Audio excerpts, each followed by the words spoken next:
Well, it's funny when you watch the video on your website and you see, So bad. well, it's all right, but still, and you see the older audience afraid to approach, and they're very much in the background, and then the younger audience is right up. They're looking, they're exploring, they're looking into the. Yeah. It's really fascinating because you see that firsthand.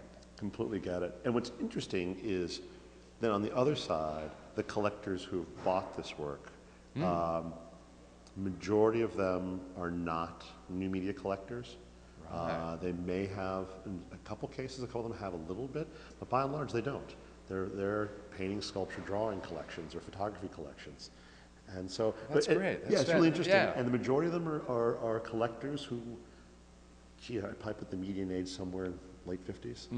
So it's great to see people, the people who kind of do get it or are open to this idea, Right. kind of like going and grabbing it. Right. There's one in particular, it's actually an interesting story.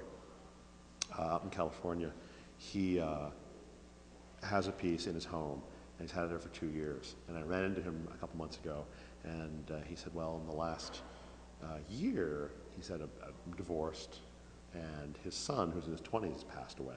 Oh. And he said, so I'm at home with your piece, and across the screen are images of my wife, my son, and this is my life, and it's constantly churning. And so Now that's an interesting juxtaposition of memory and then collected memory from the video. and it's one of those great things, like, That's- I couldn't see this happening, which makes me Sure. thrilled that, Yeah. not that he's endured this, but that it functions in this way and can provide, it mutates and changes into something else for this person. And he's brave enough to keep it going. I mean, Yeah. some people just like, They just off, unplug no more. it. Yeah.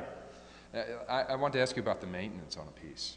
Do you provide like lifetime Lifetime. maintenance? Cell phones always are in Yeah, it's like, come in here, the system's crashed, the program's not working. What's or you funny- made it simple enough that it's, Well, there's two sides to that. The first side is that, if we like high 90, 99, whatever that number is, under 100. Right. The percentage of problems that I encounter with this are environmental, meaning it's somebody has unplugged something, Right. that the power outlets switch somewhere else, that someone's had another piece out in California where it was a traffic pattern in an office. They had to walk by it, and there were people who didn't want to see themselves, so they pulled several of the cords out of the piece not to do Really? it. Another piece at a museum where the security staff didn't want to be seen sleeping, so they yanked the camera cord out. So you kind of got all these kind of things happening, and you get the phone call, it's just stopped working, and before anything leaves the studio, I have it in the studio for at least 90 days running, Right. booting it and just doing everything I can to make it trip up. Right. On the other side of it, what happens is that when you buy a piece, you get 2 copies of the software itself. right. And then with the memory works, there is an external FireWire drive, and every night it backs up to that drive, the Oh, video nice. files. So the collectors, when they buy it, they've got to do data backup. Sure. Pull that FireWire drive, Right. and it's all seamless. It'll all take place behind the scenes. There's no Right. key. You're just going to hot plug it. Sure. But you can take it off site and store it. So in the event the thing does take a digger, you've got your 2 primary components left to reassemble it. Oh, that's good to know. Yeah. And why not, and why shouldn't you? So, what's your favorite piece that you've created for someone, privately? You told me about a piece that you did for a woman. We talked about it briefly. Yeah. The apartment, you come in, the entrance here. Yeah, there was a piece in Shanghai I installed this summer, and it was a collector there, a great collection. And you come off the elevator into her apartment on the 22nd floor, and there's 2 screens and a camera there, and then 22 floors away there's another camera in the lobby. And probably the reason I like it so much is because of the process that I went through. It was actually kind of a funny, quick few anecdotes.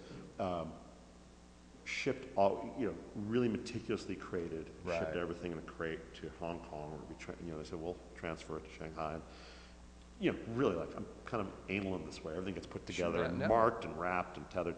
And when I got to Shanghai, I said, well, where's the crate? I'm like, well, we didn't send the crate. We took it all apart, and they had used human beings to put like the G5 in a suitcase. And here you're looking at like newspaper. How and to assemble a bags and- nuclear bomb. Yeah, well, exactly. So there's just stuff everywhere. Just, like, started to do inventory. And like, there's parts missing. Well, can you? Whoever has, just just bring it back. Yeah. You know, so over the course of days, the parts start to return, and you know, so it was really. They wanted to make sure that nothing was going to be damaged in the giant shipping cargo. I don't know what the motivation was, but yeah, but it was a great experience. Right. You're kind of like on your feet. You're like, okay. But that's funny. So you had to play the retrieval game with everything. yeah. So it's it's the unexpected, right? This kind of like thing that happens and it launches in your mind. What do you think as you project forward? Where would you like to take things? There's a number of different directions to take this right now. One is multi-location, certainly networking these pieces. That I'm working on that actively right now. Right. Where they start to share information between places. And there's a couple of projects right now which are museum projects to share between museums. Also, kind of setting up remote systems under a kind of a conceptual structure. Playing a game of similarity and difference is probably the next step as well. Working on that. What else? Working with cinematographers is something I'm really interested in, and it's part of the Sundance experience. So that's started a whole bunch of conversations with different cinematographers and different people who can enable that to go out and work under an idea, then reassemble and create a generative movie, I guess is a funny word, but piece that would run and constantly be recreating itself, reproducing itself. Interesting. You know, DJ Spooky, I don't know if you spoke to him at the New Frontiers.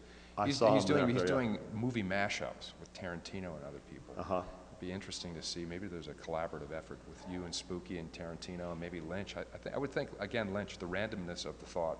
Right. And the process and the way you've been able to capture that randomness in a cohesive. Interesting idea. Yeah. Who knows? Hopefully. Yeah. Great. Yeah. Yeah, and I just love the fact that we're filming this interview and we're seeing the projection randomly pick up how we set up the shot, the equipment's in the shot. It's fantastic. It's great. We lived with one. My wife and I had one in our house for a while, and it was great having it there. But it was, you had to make decisions about what you would and wouldn't share with it. You get in the middle of the night to a glass of water, you're like, I gotta put a towel on. My mother-in-law might be coming over. You just like don't really know. Or when somebody wants to curate that piece for a collected show somewhere. Right. And that's actually an interesting idea that I've been talking to a number of the collectors about, saying, in 5 years' time, would you be willing them together? Yeah. to get that piece back for an exhibition and just kind of line them up and look at how they've evolved differently? I love that. That's a fantastic idea. Yeah. So many things to do. Yeah. Lincoln, I want to thank you so much for being on the show. Thank you very much. Yeah. Continued success, and we look forward to more of your creativity. Thank you very much. We'll see you soon on The Culture Catch.